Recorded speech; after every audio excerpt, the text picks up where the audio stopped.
I think always when we're going into unknown situations, it doesn't matter what it is, if it's Mm, unknown, there is always a little bit of fear that mhm. starts and you're wondering, okay, but at the same time, if we don't push through and just be in that situation so we can discover what the unknown is, Yeah, then we'll never discover God's purposes for us. yeah. So sometimes that little tiny fear that's inside, should I go talk to that person? Should I do this thing? Should I sign up for this course? Should I, it's like it's actually spurring us on to do something we're just not used to. Mm. And so I didn't feel afraid as far as like for safety, but I definitely was going into unknown territory all the time.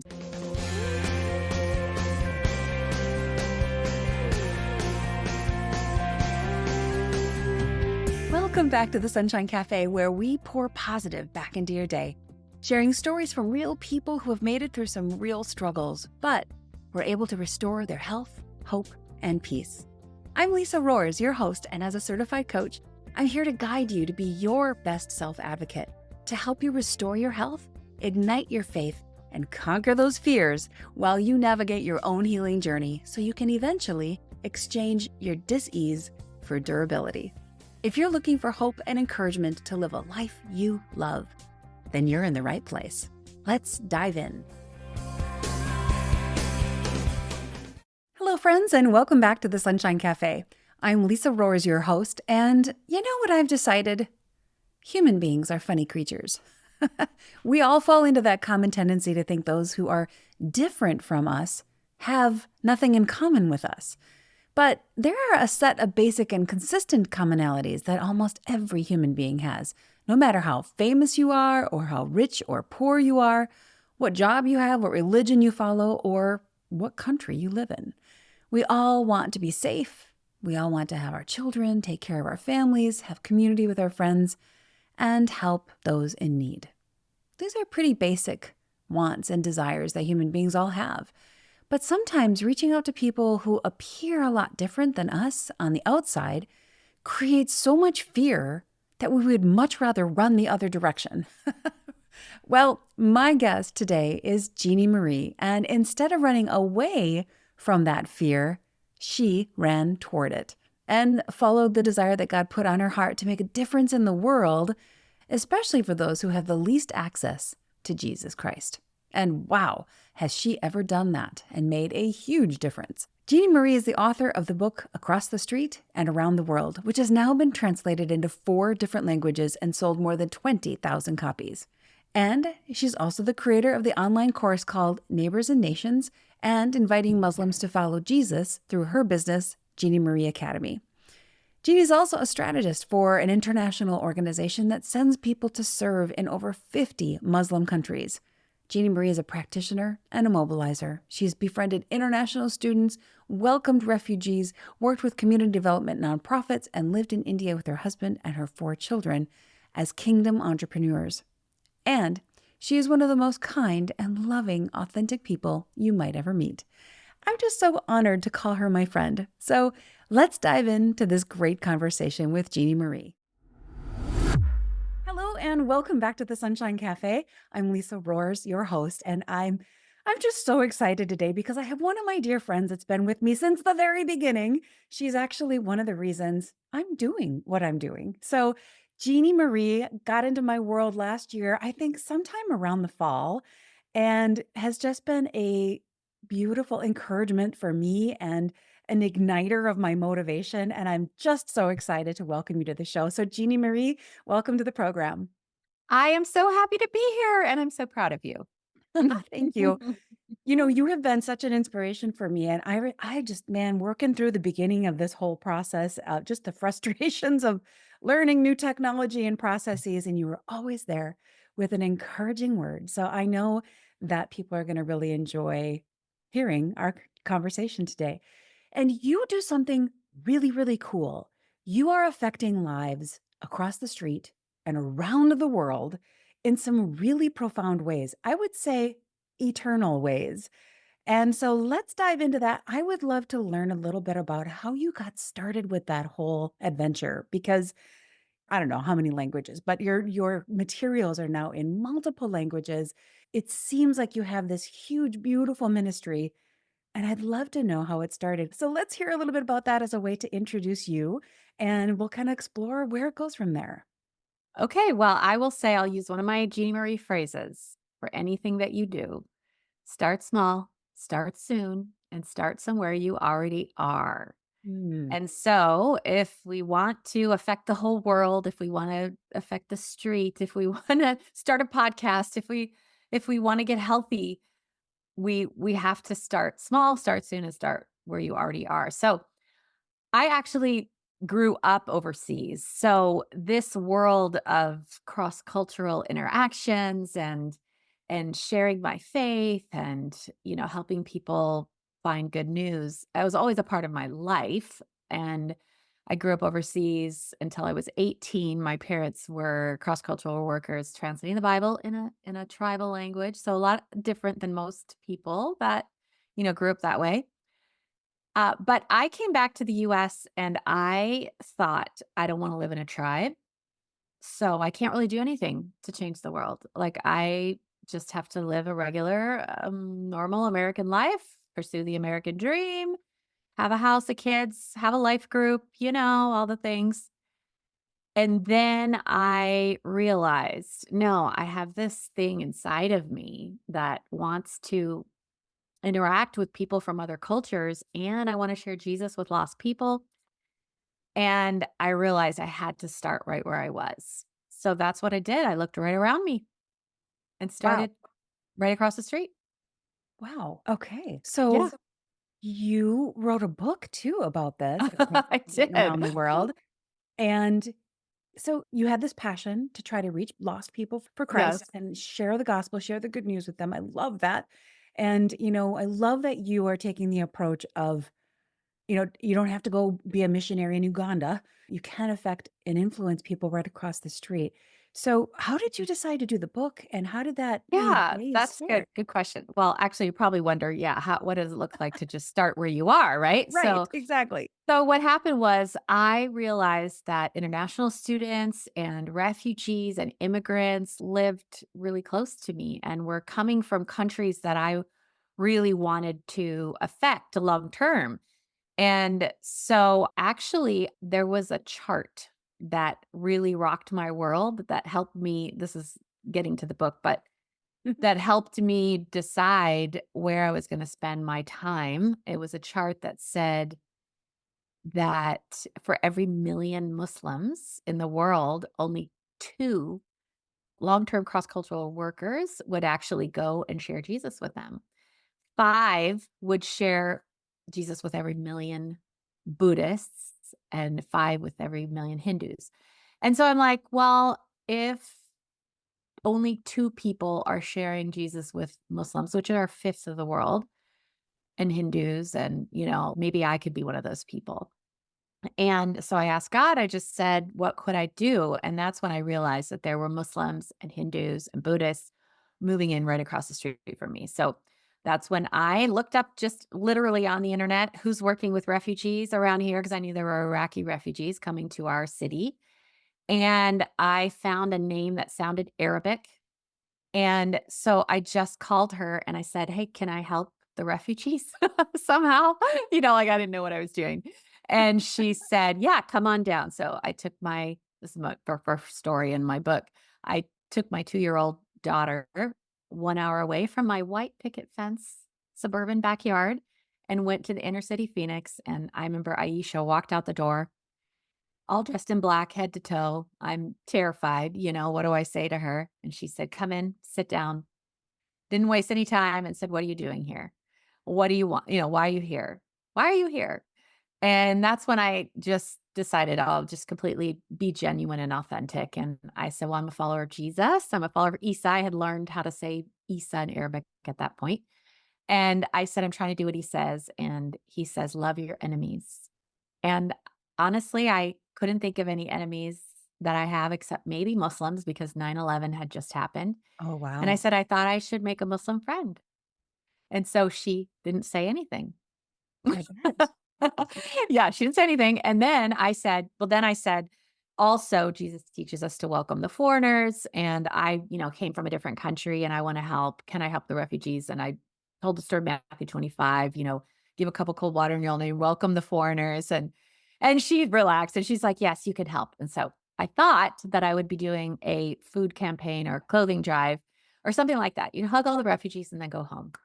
And she said, no, I actually have a widow that I just met last week with a few small children. And she just came from Iraq and her husband was accidentally killed by American soldiers.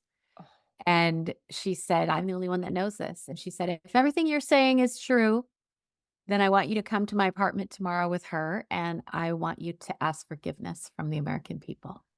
wow.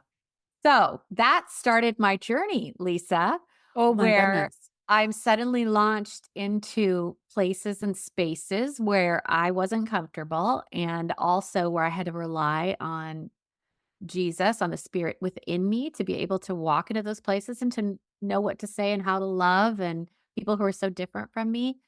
And that's when I realized this is another one of my Jeannie Marie sayings is it takes 1,000 small steps of yes in an intentional direction.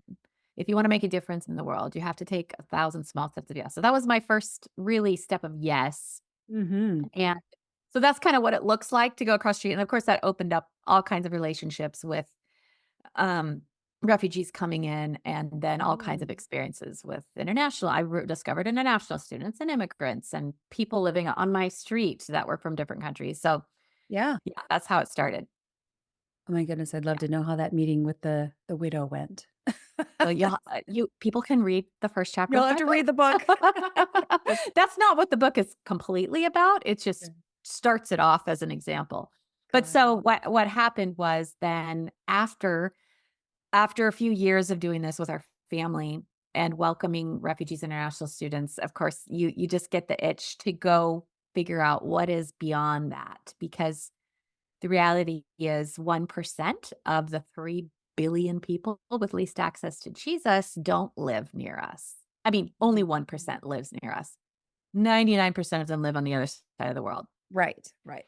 So, yeah, so we actually sold everything we had in our early 40s. My husband and I, we had well-paying jobs and 4 children, and we moved to India, to unengaged, unreached India to live in a city of 1,000,000 Muslims, Oh my doing goodness. business. We're business people, we're entrepreneurs and sharing Jesus. And when we had to come back, that's when I wrote the book. So, yeah, Okay. there's a lot in there, Oh my but goodness. yeah. Yes, there is a lot in there. We could write volumes.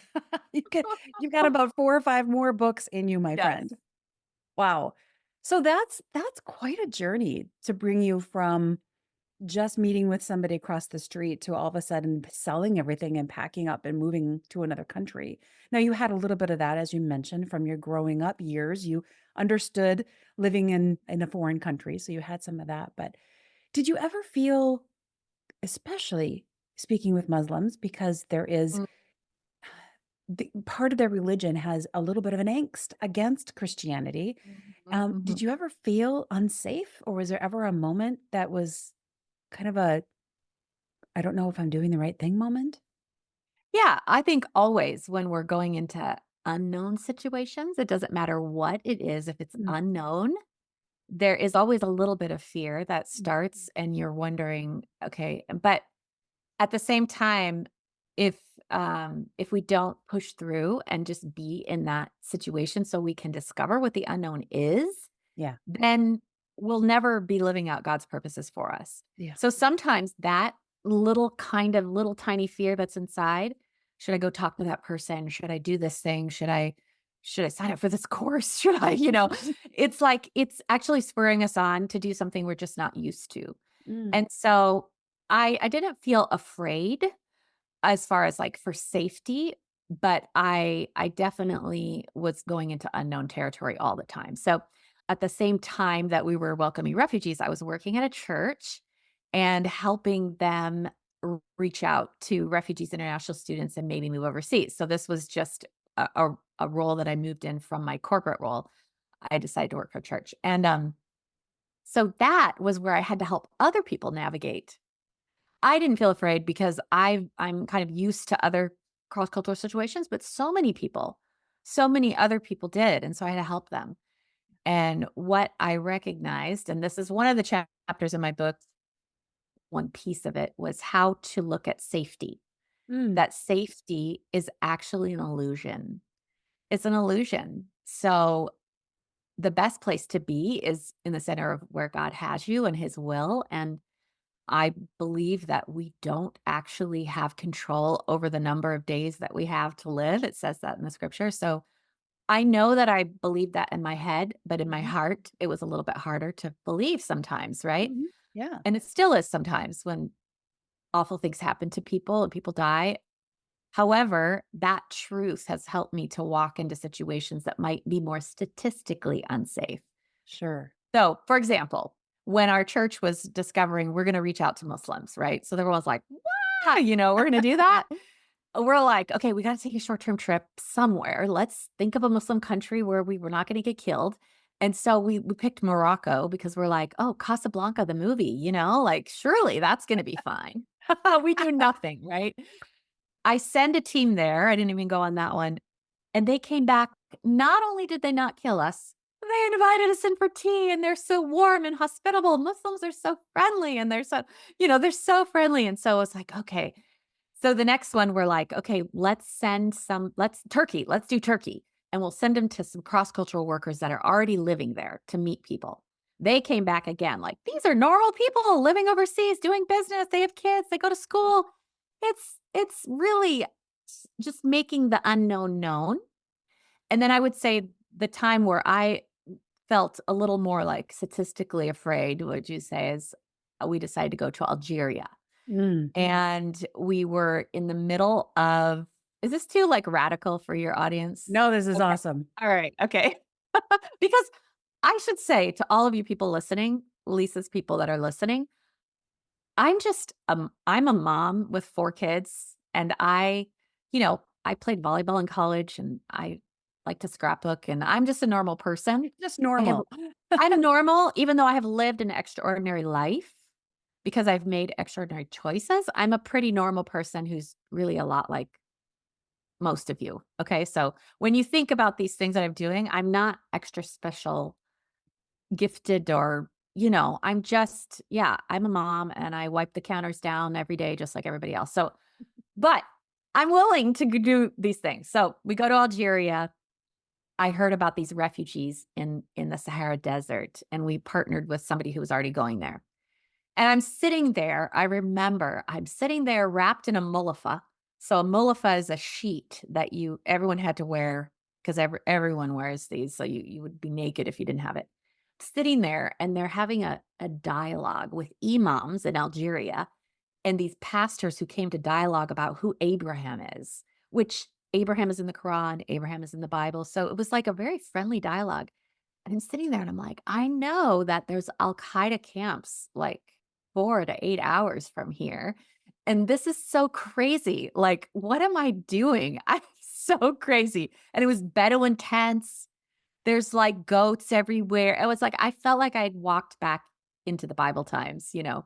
I bet. So at that moment, yeah, I did feel like, is this very wise? I mean, yeah, those moments. And Like, what then am I doing? you really do have to go back to the truth of God knows the number of my days, and He has called us to great purpose. And when He opens doors, we need to say yes. And so I'm wise when I go overseas like that. I don't go out at night alone, that kind of stuff. But I also recognize that the places where the good news needs to go is not always the statistically safe places, and it's the places of the greatest poverty and war, and when we go there, we get to make a huge difference. So yeah, That's that's amazing. that's how yeah, I think the time that I felt the most unsafe, this you're gonna laugh at this. So, our church was hosting a New Year's Eve party for teenagers. And they said, "Okay, Jeannie, you always make us go to these countries and do all these crazy things. Like, can you come host the teenagers? Be one of those hosts, the chaperones." So I'm sitting there at the New Year's Eve party with all these teenagers, and I'm like, "I don't know what to say. I don't know what to do. I don't like it here." And they're like, "This is how we feel when you make us do things." I'm like Oh, so, that's yeah, I was hilarious. like, "I don't feel safe here." Like, you were okay in the amidst the Bedouins with the goats in the middle Yes. of the desert, but the teenagers were really I intimidating. was like, "I'm scared of them." And I have teenagers. Oh, So, that's hilarious. that's just an illustration that if you're a little uncomfortable, it doesn't mean that it's completely unsafe. It's just something Right. you're not used to.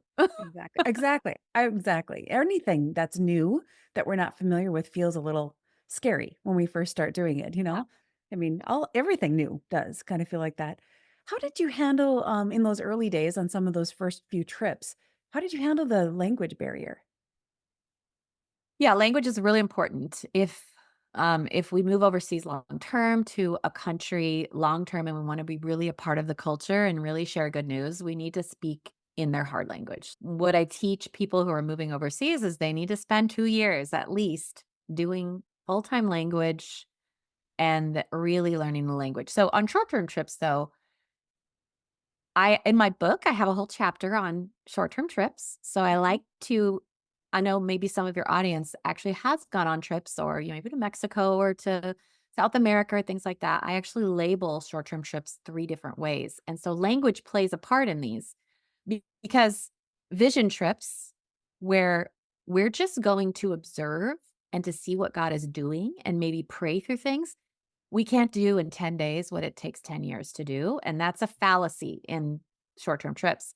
So therefore, we don't really need language to go and experience a culture and pray over it and do prayer walking in the street, and we can use translators. I always use translators to So you're find out observing more, and to learning. listen to people, to listen and, Mm. things like that. And so those are what most mission trips are. Actually. People think they're going to change the world, but they're not. They're going for themselves, and we want it to lead to something long term. So language, you don't need to learn a language there, you just are translators. The second type of trip is a professional trip, and that's where people who really wanna use their skills to benefit somebody who's doing a kingdom thing in an overseas country, they can do that, and they don't need necessarily language to do it because they're serving the expats usually. So, for example, I just went to Thailand for I have another job, day job, sending people, uh, to live long term in countries, so I was meeting all the workers in Thailand, and I brought my friend who's a psychologist. And she doesn't speak any there we had languages people from all different countries there, right? And we had translators there, but she's a psychologist, and she came and offered her skills to meet counseling with all of these workers. So that's what I call a professional trip, where you actually get to use your skill, maybe a business person who's going over to help a kingdom business start in a Buddhist country, for example, and you just offer your skills. You're usually speaking the same language as the person you're serving. Yeah, and then the last one is a survey trip. And those are the kind of trips I usually do in my other job. And that's where I'm dreaming about the 3 billion people in the world that don't have any access to Jesus, and there's no believers living there among them to share, so I do trips now where I bring a couple people with me, and we drop into a place where we don't have places to stay, we talk to the people, we stay in hotels that we find, and we visit businesses and things like that, and then I have a translator with me who is from that country, who also understands what I'm trying to do, and they're with me all the time. And then I usually have somebody who lives there cross culturally full time as well, who speaks the language fluently. Okay. Yeah. Interesting. Oh, there's so many questions I have for you here, Jeannie. Um, do you ever run into barriers or challenges by being a woman? Do you have to have, has that ever been a barrier for you? Yeah, that's such a good question because that is a side thing for me is to empower women who are wanting to make a difference in the world. Mm. And so the barrier to that is not actually the culture that I'm going to. Sometimes it's our Christian culture that I grew up where women aren't allowed to teach in the church, in front and all that. I know people have different ways of viewing this, and I believe that that takes out half the world in, when we don't allow women to have leadership roles and roles in discipleship and teaching and things that maybe God's gifted them, right? So that has been a personal barrier that I've had to overcome Mm. as my book came out. It did really well, and people started asking me to speak everywhere. I'm like, "Wait, I'm a writer." So they're asking me to speak on Sunday mornings in churches and everywhere, and I'm like, "Well, am I allowed to? I well," And so, personally, I had to do a deep dive into scriptures and really discover that actually God gave me gifts in teaching and leadership and all that, and I was supposed to use it. Mm. And so I really try to help women all over the world. And even cross culturally, we have women who are starting movements of disciples to Jesus, house churches that are expanding thousands and thousands. These are women that are leading these. And so I always want to help them get over the barrier of thinking that they're second class or that yeah.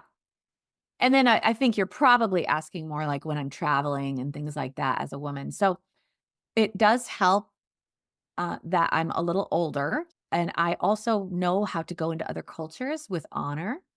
So when I'm traveling, let's say in a Muslim country, I usually cover, and I know that in a lot of these countries, you do need a man to be there to kind of, it's just how it works. And so Yeah, I not know because of how to our have, rules, but because of their yeah, rules, right? right. I know how to have that. And so I haven't had that so much because I teach people this in my course too, how to enter with honor. Mm. And I also don't believe that we have to be passive when we do that. And that helps. It's mindset. A lot of it's mindset. So when I was in India, for example, I, was involved in a college that was a Muslim college. And because I'm educated woman too, that also helps in these countries. Just they just give you different freedoms. And they asked me as a woman to speak in a Muslim college, like they didn't ask my husband, they asked me because I was an author and and so yeah, I think it's mindset. I think it's being honorable Mhm. and protecting our modesty is really important. Mhm. Any of these countries, protecting our modesty and, like when I'm in India, I always take my hair and I put it back in a ponytail like this. Mhm. And those of you who can see the video, I just have it back so that my hair is flat against my face. There's no flying hair because flying hair means that you're promiscuous. And Mm. so, yeah, those kinds of things help me to have entry. And then I'll always honor older people. So if I want to talk to somebody in a house, I'm going to ask the grandmother and I'm going to talk to the patriarch, the person who's gatekeeping. Sure. So those kinds of things help. Yeah. Yeah. And then as a woman, we actually do need to be wise when we travel. So I travel with another person. Usually, I mean, not on the airplanes and stuff. When I get there, though, if I'm going in the markets and stuff, I always have someone with me, and I don't go out at night alone in the dark. So Just wisdom that you've yeah, gained. wisdom. We're wise and we're honorable, Mhm. and we need to know who we are in Christ, Mhm. whether we're a woman or a man, that will allow us to say, I'm walking into the marketplace like Jasmine and Aladdin, Mm. right? I know that I am a princess of the king. They don't know it, but I know it. And if I know it, then I can dress however the people dress, but Mhm. I have this dignity about me that will allow me to act in the way that the king wants me to act. Mhm. That's a beautiful mindset switch from people who are otherwise would be maybe fearful or uncomfortable to Mhm. put that invisible crown on their head and understand that they are a child of God. And so that gives you a lot more confidence when you surrender to the fact that He's in control and we're not. Yes. Yeah. And Beautiful. we have confidence too to listen when we need to listen to people, and when we need to speak when we need to speak, and when we need to take action, whether regardless of whether we're a woman or not, or whatever the color of our skin are, what language we speak. Mm. Um, it makes all the difference. Yeah. Yeah. Well, and I think women are uniquely gifted by God genetically to be a little bit more sensitive and to be a little bit more nurturing and compassionate. And because I know you so well, I would imagine your kind, nurturing, beautiful spirit going into a room like that puts a lot of their guard down to say, okay, she is here with love. And that, I mean, that's very obvious when we see you. Like you just emit this beautiful light and love, and you're not coming in combative or to tell them they're wrong. You're coming in to just love on them and to share Jesus. Yes. And that is so important, Lisa, the posture in which we come into a room.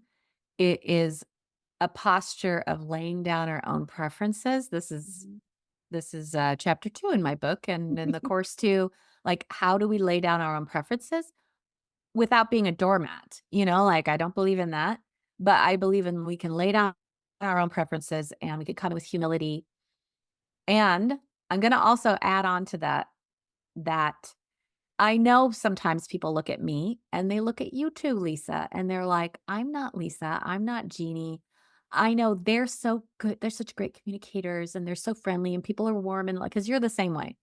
I will say that people need to know who they are and act in their own personality type. And as long as they're authentic to who they are, they will get the same response from people. So you don't have to be smiley and bubbly and warm in order for people to feel included by you. So if you're a logical person who's an introvert, as long as you're authentic to who you are, then you can walk into a room and be completely quiet and can still smile and wait for people to come to you and have the same kind of effect. So I don't want anyone to think that they have to be exactly like us to do that. I have a one of our teammates who is in India is like 100% introvert.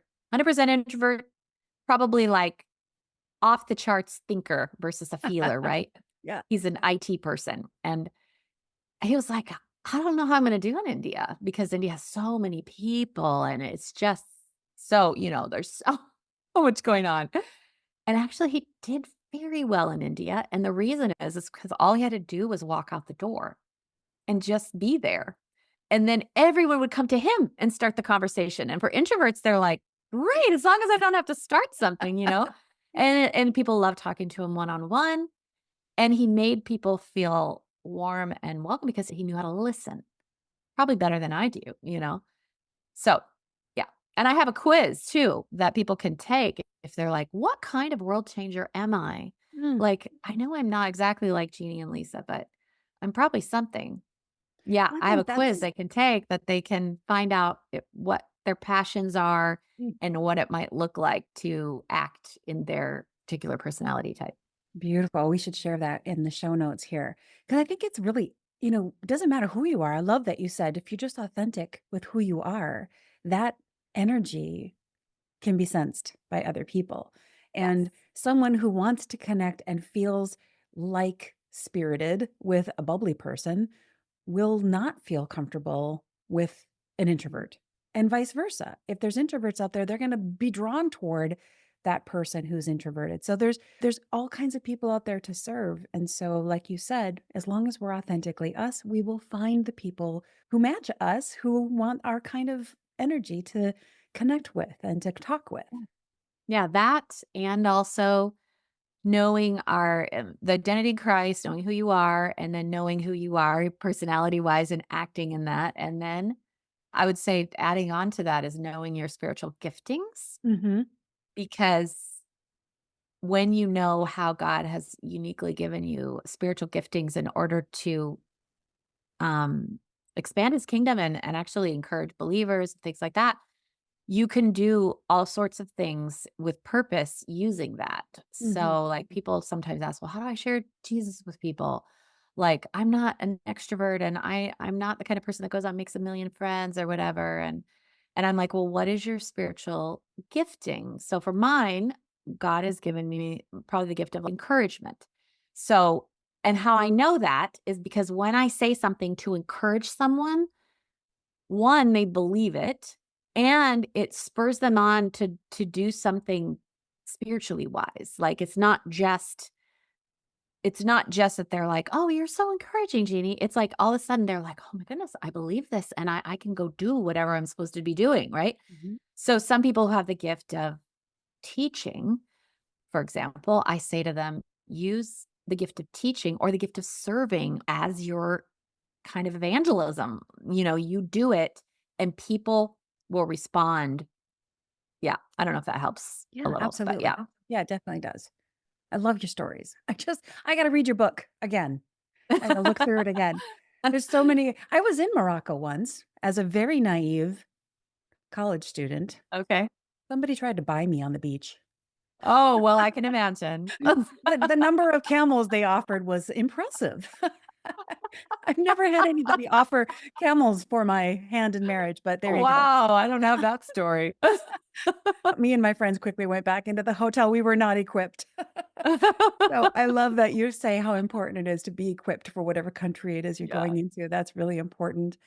I do have a question for you about success. You have Mm, done so many different things. And when you are evangelizing and when you are sharing Jesus, you don't really have full control over who accepts and who doesn't. So, how do mhm. you define success when you're on your missions and you're on your trips? What does success look like for you? Yeah, that's good. I am not responsible for saving the world, and I have had to really wrestle with that. Mm. For those of us, you wanna have a lot of purpose in your life, right? And even if you're trying to help people heal or you're trying to help them make good choices or do your fast, like, if they don't want to, there's nothing you can do. Right. But what I can do is make sure that they can hear well. So for me, success is when I'm speaking with somebody, if they welcome me into their home, they allow me to eat dinner with them. So eating with them is a huge success. And then if I can explain good news in a way that they could hear it and they have a chance to receive it, then what they do with that is up to them. So, I've had definitely people say, "Not for me, no," and others say, "I'm all in, like, yes, please, I wanna be in the kingdom of God." I've also had people say, "Not for me," and then I'm like, "Wait, oh, no, the reason they're saying no is because of what I was doing." And Mm. then I can adjust and change and be like, "Oh, well, I didn't explain it because they don't understand that word, or they thought that they had to do this, but I didn't understand." So I've learned over the years success is also when I go in and I fail, and then I come back and say, "What could I have done different? What would have made a difference for them?" Because I can tell when somebody can understand what I'm saying. Yeah. So Yep. that's success. And also another thing for me, because I am really motivated by the people that will never get a chance to hear about God's Mhm. good news, Yep. success is actually getting there, putting kingdom feet on the ground and giving them a chance. Hmm. That's a good point. Yeah, just getting there and doing the part that you have control over and letting the rest Mhm. of it go. Adjusting, definitely refining our skills as we go, but Mhm. doing what you can and leave the rest to God.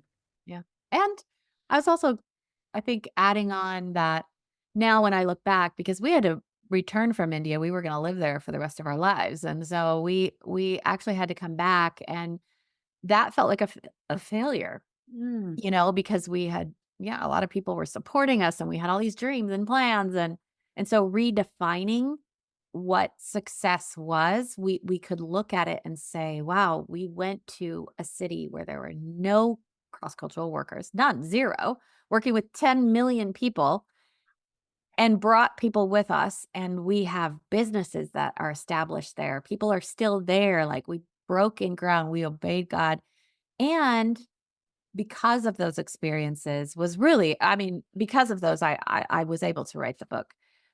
Not just about those experiences, but it gives me credibility, and also I had this burning, like, I don't want people to make all the mistakes we made, and so I have so many encouragement things in there, but also gentle cautions. And Mhm. so when we look at that and then I'm like, okay, He's expanded my territory beyond anything I could ever imagine. And so partly success is doing the things that God put in front of you to do and not letting failure be an option or not stopping, not giving up. And I'm not the kind of person that says just because you try hard, you're successful. Mhm. I like results. I like to see results. And I think God wants us to see results, but not giving up is huge. Yeah. Failure is just data. It's just an opportunity to change course. So you take the failure, like you said when you were visiting with the people who it's maybe kind of put up their barrier to say no, thank you. It's data. Okay, so what did I do and what can I do differently next time to Mhm. allow that person to be more open to it? Yeah. Beautiful. I love that. Oh, so many good things. So you have a book. I'm going to make sure we put the link in our show notes here for people to find that and find you. Do you have a website or something else where people can find you, Jeannie? Yeah, so jeanniemarieacademy.com. And yeah, there's courses on there. There's a quiz, there's free guides, all the things. And Oh, I really am passionate about helping people go across the street and around the world and mobilize others. And it is focused on the 3 billion people with least access to Jesus, but both people who are across the street, your neighbors, and the nations. beautiful. So, yeah, lots of free vlogs and mobilization and things like that. Also the book and yeah. Okay. I will make sure that all of those links are easy to find for people. Before we wrap up, I always like to ask my guests, especially someone who has so many success stories. And I would say success stories for you include failures, but Mhm. so many different, countries you've been to and people you've learned from and um, teams that you've launched into what you've done.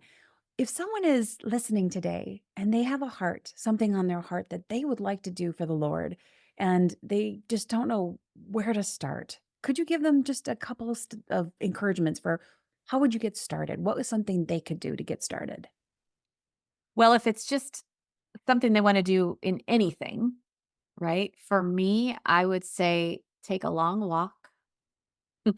Take a long walk and listen. Stop talking so much to God and just listen and ask him one question. What do you want me to know about this?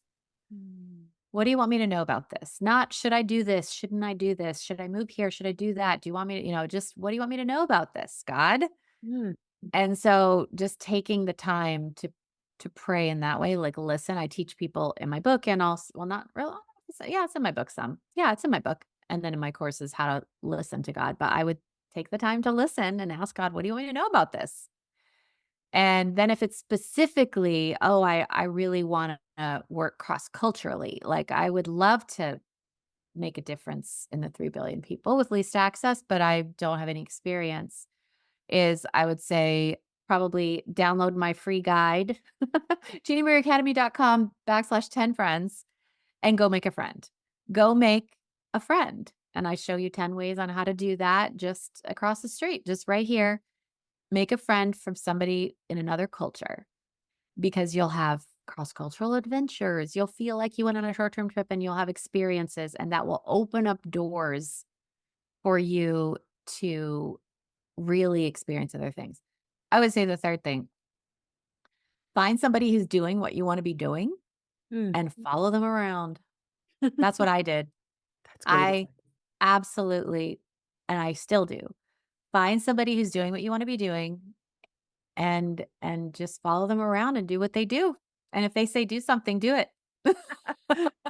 Yeah.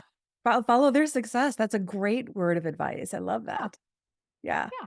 Well, every day that I have Jeannie in my life is a great day. Aw. It's just so fun to have you on the program. I so appreciate your insights and I think as we reach out to others who are different than us, we all realize, just like you said earlier, they're not that different from us. Mm, Yes, they have a different culture, but as human beings, we have a lot of similarities. We just want love and appreciation and we want to be taken care of. We have children. We wipe down the counters, just like you said earlier. mhm. We all have things we have to do and we're not that different from each other. So we just need to reach out and make a friend. I love that. Well, thank you Yes. for being on the program, Jeannie. And I just pray that you have a good day and good luck in the next trip that you're taking. Thank you. All right. Thank you, Lisa. Good to be with you all. As I said earlier, Jeannie is just one of the most authentically kind and yet diligently successful people I know, and I just love learning from her and with her. I have 11 super quick takeaways for you today.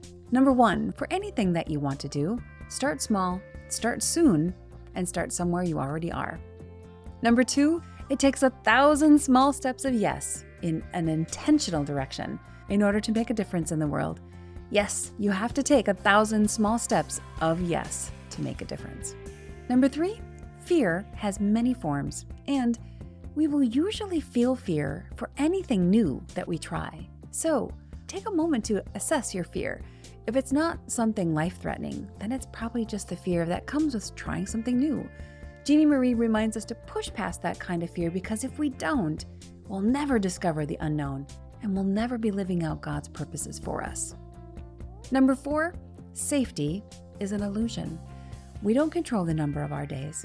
Jeannie reminds us that the best place to be is right in the center of where God has you, right in the center of His will. And even when we know that, yes, it's still hard, but we will be better when we know that we're in His hands, right in the center of His plan. Number 5, what is normal? Everyone is normal until that normal person chooses to make an extraordinary choice, and then their life becomes extraordinary as well. God has called us to a great purpose, and when He opens the doors, we need to say yes. Number 6, language is really important. If you want to be part of the culture and you want to be really equipped to impact other people, to make friends, to influence them for good, you need to speak their heart language. This is true whether you live in the US or whether you love to travel. Beyond just language, what words in that language matter to the person you're communicating with? What topics are important? What words repel?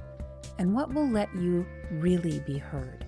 So whether it's language that you're using with your family, your children, or your husband or wife, or whether it's language you're using in another country, just remember the language you use is really important. Number 7, Jeannie tells us about 3 types of mission trips. Vision trips, where we're just going to observe and see what God is doing and pray through things. Professional trips, where you're using your skills to serve another people group. And a survey trip, where you are working with a translator really closely to see if the area you're in is ready for the work that you want to be doing. Number 8, the power of posture. There's a way of entering a room, whether in America or abroad, and doing so with honor, not in a passive way, but with authentic honor. This power of posture is one of laying aside our own preferences.